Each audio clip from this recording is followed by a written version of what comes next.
Revelation chapter 20. The 1,000 years.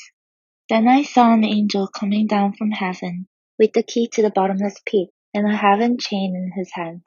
He seized the dragon, the old serpent, who is the devil, Satan, and bound him in chains for 1,000 years. The angel threw him into the bottomless pit, which he then shut and locked so Satan could not deceive the nations anymore, until the 1,000 years were finished. Afterward he must be released for a little while.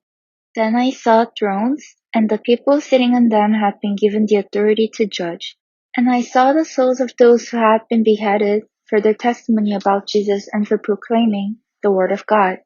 They had not worshipped the beast or his statue, nor accepted his mark on their foreheads or their hands. They all came to life again, and they reigned with Christ for 1,000 years. This is the first resurrection. The rest of the dead did not come back to life until the 1,000 years had ended. Blessed and holy are those who share in the first resurrection. For them the second death holds no power, but they will be priests of God and of Christ, and will reign with him 1,000 years. The defeat of Satan.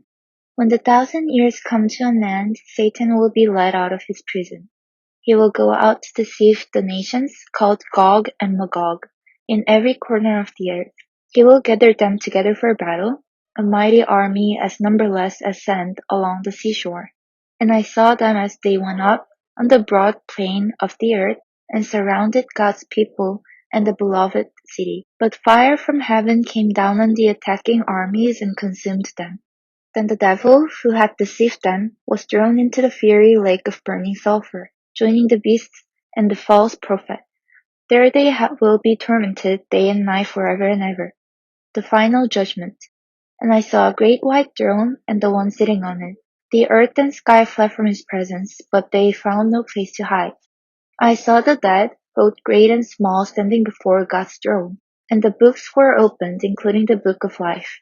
And the dead were judged according to what they had done, as recorded in the books.